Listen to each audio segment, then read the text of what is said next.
மக்களே மாதம்பட்டி ரங்கராஜ் அவர்களுடைய மனைவியான ஸ்ருதி ரங்கராஜ் அவர்கள் வந்து இப்போ அவங்களுடைய இன்ஸ்டாகிராம் பக்கத்துல வந்து ஒரு போஸ்ட்டை வந்து போட்டிருக்காங்க. அதுல வந்து நிறைய மென்ஷன் பண்ணியிருக்காங்க. ஸோ அவங்க வந்து யாருக்கு எதிராக அந்த போஸ்ட்டை வந்து போட்டிருக்காங்கன்றத வந்து நான் வந்து உங்ககிட்ட சொல்லி தெரிய வைக்க வேணாம்.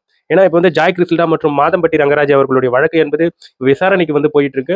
ஸோ அடுத்த கட்டத்துக்கு வந்து போயிட்டு இருக்கு. இந்த சூழ்நிலையில ஸோ மாதம்பட்டி மற்றும் ஜாய் கிறிஸ்டா அவர்களுக்கு வந்து என்ன பிரச்சனைன்ட்டு தெரியாதவங்க யாராச்சும் இருந்தீங்கன்னா ஒரு கிளான்ஸ் இதை பத்தி உங்ககிட்ட தெளிவா சொல்லிடுறேன். முதல்ல மாதம்பட்டி ரங்கராஜ் அவர்கள் வந்து ஜாய் கிறிஸ்டா கிட்ட இந்த மாதிரி என்னுடைய முதல் மனைவி வந்து நான் பிரிஞ்சு வாழறேன் அப்படின்னு சொல்லிட்டு ஜாய் கிறிஸ்டாவை வந்து திருமணம் பண்ணதாகவும், அதுக்கப்புறம் திருமணமான பிறகு ஜாய் கிறிஸ்டா வந்து கர்ப்பமான பிறகு மாதம்பட்டி ரங்கராஜ் அவர்கள் வந்து ஜாய் கிறிஸ்டாவை வந்து விட்டு போயிட்டாங்க அப்படின்னு சொல்லி ஜாய் கிறிஸ்டா அவர்கள் வந்து மாதம்பட்டி ரங்கராஜ் மேல வந்து வழக்கு தொடர்ந்தாங்க.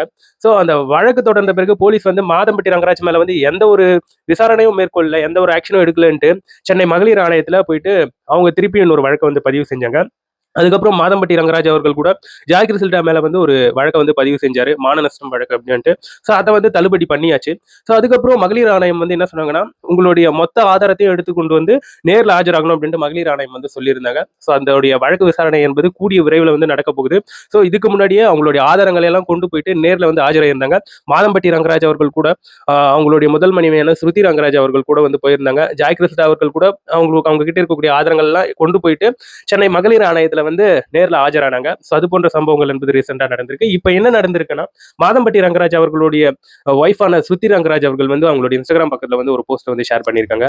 ஸோ அதுல வந்து அவங்க தெளிவா என்ன சொல்ல வராங்கன்னா, அதாவது எனக்கு வந்து கருணையை காட்டி என்னை சப்போர்ட் பண்ணவங்களுக்கு வந்து நன்றி. அது என்னுடைய மெச்சூரிட்டி தான் உடனடியாக ஒரு முடிவை வந்து எடுக்க விடாம ஒரு மரியாதையான கரெக்டான ஒரு முடிவை வந்து எடுக்க வச்சுது.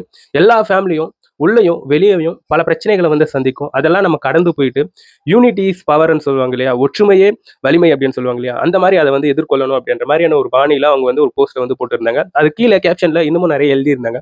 அதுல என்னன்னா, அதாவது ஒரு சட்ட ரீதியாக இல்லாத மனைவி வந்து சட்ட ரீதியாக இருக்கக்கூடிய மனைவியை வந்து விரட்ட நினைச்சா நம்ம வந்து அதை வந்து லீகலா எதிர்கொள்ளணும், சட்ட ரீதியாக எதிர்கொண்டு பின்வாங்காம ஸோ நமக்கான அந்த உரிமைகளுக்கு ஏற்பவாறு போராடணும் அப்படின்ட்டு ஒரு பாணியில அவங்க அந்த இடத்துல வந்து கேப்ஷன்ல பதிவு பண்ணியிருக்கிறது இப்போ இப்போ வந்து மக்களுக்கு மத்தியில் அது வந்து பேசப்பட்டு வந்துகிட்டு இருக்கு.